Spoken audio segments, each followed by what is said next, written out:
Hello, everybody. Welcome to lesson 5, lesson 4, depending on, we talked about that last time. So we're going to move into polygon angle sum theorem. So we actually dealt with the simplest polygon in the last lesson, and we're going to now do just some more polygons. So first of all, what is a polygon? So a polygon is a closed figure with at least 3 sides that are segments. The sides only intersect at their vertices or their endpoints. So basically, you can't have any crossing going on. So which of the following are polygons? Well, this is not a polygon. This one is. This one is. That one's not. All right. Why? Well, the first one's a circle. It doesn't have 3 sides that are segments. Okay. Circles are their own thing. The next one is a hexagon. Okay. It's got 6 sides, which is at least 3. They don't, they intersect, the sides only intersect at their vertices. They don't cross over through the middle. Same with the third one. The fourth one, they do cross through it in the middle of 2 segments. That makes them not a polygon. Now, I will say, if you look at it, that's a polygon and that's a polygon, but the whole figure itself is not a polygon. Okay. There's 2 types of polygons. Not huge on this one, but I do want to show you. A convex polygon is a polygon with no diagonals with points outside the polygon.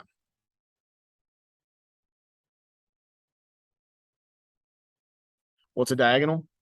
Well, a diagonal, I'm going to write this out because it's important. We're going to use this in a little bit. A diagonal connects 2 non-adjacent vertices.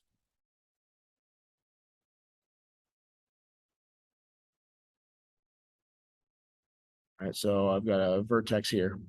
This is adjacent, so that's not a diagonal. This is adjacent, so it's not a diagonal. That's a diagonal, and that's a diagonal. Okay, those diagonals do not go outside the polygon at all, which makes this convex. A concave polygon is a polygon with at least 1 diagonal with points outside the polygon. Another way of thinking of it, it caves in a little bit somewhere. Right? It caves in somewhere. An example of this would be right there. That's a diagonal, a vertex. The adjacent ones are here and here. But a non-adjacent would be this one, and that's a diagonal that has a point outside the polygon. Next one, that's a diagonal with a point outside the polygon. So those are concave. All right. So it says move to enrichment worksheet. You should have this worksheet. I am going to switch over there on the video. Here we are. Okay. Just told you that we're going to talk about diagonals. It says draw all the diagonals in the following polygons. And I should say from one vertex. So here's a vertex. I'm just going to pick that one. Not this one. Not this one. Okay. So there's the diagonal. So I'm going to go kind of quickly here. Not this one.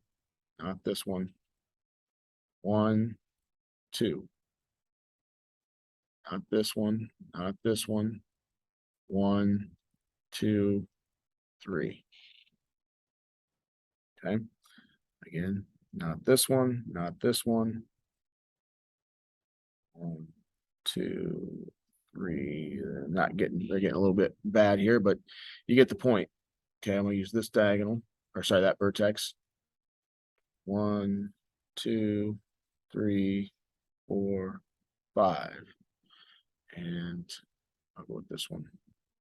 Not here, not here.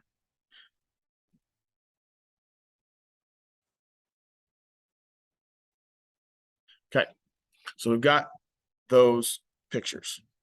Okay. I should have done this earlier. Okay. Now I got this table down here that I want to take a look at. So the number of diagonals. So in a 3-sided figure, we didn't do a 3-sided figure, so I'm not going to look at that one yet. I'll come back to that one. Back up here to this one. The four-sided figure had how many diagonals? It had one diagonal. How many triangles did that make? Well, that's 1, 2. It made 2 triangles. Well, how many degrees are there in each triangle? 180, right? So 180, and there's 2 of them, gives me 360, right? In a 5-sided figure, I drew 1, 2 diagonals. How many triangles did that make? 1, 2, 3. There's 3 triangles, each with 180. 3 times 180 is 540. Next one. Hopefully you're getting the picture here. 3 diagonals. Okay. 1, 2, 3, 4 triangles. 4 times 180 is 720 total degrees inside that picture. If I keep the pattern going, and it does continue, next one I drew 4 diagonals. It made 5 triangles. 5 times 180 is 900. Next one had 5 diagonals. Made 6 triangles. You get the point, right? 9, 6 diagonals, 7 triangles, 7 times 180, right? I don't really care. You can just do the math on those two. I'm not going to write those out. What happens if I have n number of sides? Okay. Well, how many diagonals does that are formed? Well, look at the pattern from the number of sides to the number of diagonals. What do you notice as a pattern? This is inductive reasoning here. So I'm taking the number of sides and I'm subtracting 3, right? Well, how many triangles did I have based on the number of sides? Well, if I look at the pattern there, 5 sides had 3 triangles, 6 sides had 4 triangles, 7 sides had 5 triangles. It's the number of sides minus 2 times 180. That right there gives me my formula for the first theorem. Okay, so I'm going to go ahead and clear this, and I'm going to head back to the notes. You do the same. And let's see if you got it. Did you get it? Find the total degree measure of a 64gon. So 64gon means 64-sided. Okay. A 64-sided polygon. Not going to draw that. Good luck. How many total degrees are there in a 64gon? If you understood that, you should be able to know that you take the number of sides, subtract 2, and then multiply that answer, because that's the number of triangles, n minus 2 is the number of triangles, times 180. So 62 times 180 gives me 11,160 degrees total in a 64gon. Okay, so let's take it a step further.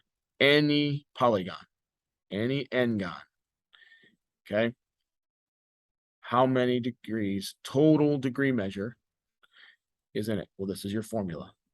N minus 2 times 180. That's a big idea for today. You're going to use that formula a lot. Okay, go ahead and close that. Do the back of the enrichment worksheet. Okay, so we're going to go again, get there, switching papers again. I know we're kind of going all over the place. Okay. Use the polygon angle sum, which we just did. Literally just did that, right? To find the missing angles inside the polygon. So it's a 5-sided figure. So I just take the number of sides, subtract 2. So I'd have 3 triangles times 180. That gives me 3 times 180. That's 540 degrees total. Well, that's great. So 540 degrees total. Well, what is that? How does that help me? Well, I see that that's a 90. And I see that I have 115 plus 90. Call this X. And I'm going to call this X. Why can I do that? It says angle E and angle C are congruent. So I can do plus X plus X plus that 85 there. All 5 angles together add up to 540. So now I can solve for X. 115 plus 85 is 200 plus 90 is 290. X plus X is 2X. equals 540.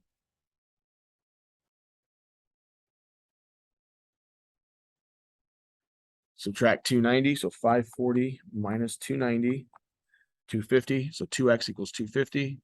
Divide by 2, I get x equals 125. So angle C and angle E are both 125. All right. So we just figured out the missing angles here.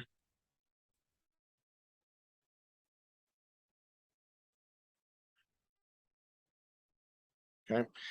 Now, this is now going a little bit further with this. M, do you see M in there? Is an exterior angle made from line AB or from ray AB. Find the value of M. Well, do you see how M and that 90-degree angle make a linear pair? So 90 plus M is 180. So M is going to be 90. We're going to do the same thing. BC, I'm going to extend it. You see how it makes a linear pair with that angle? So 125 plus that angle equals 180. So that's going to be 55. Okay.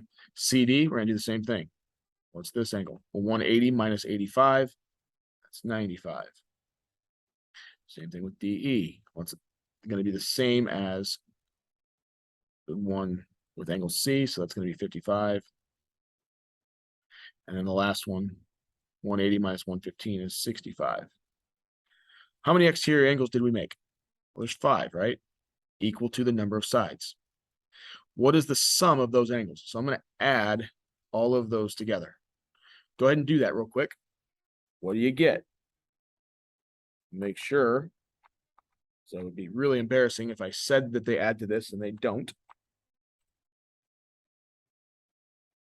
And they add up to 360. Does this work all the time? Well, maybe. It's one example where it worked. Let's see if it works again. Let's try another problem. Draw an equilateral triangle or equal angular triangle. So an equal angular triangle means all the side angles are the same. Well, 180 divided by 3, they would each be 60 in here. And we're going to exterior angles here.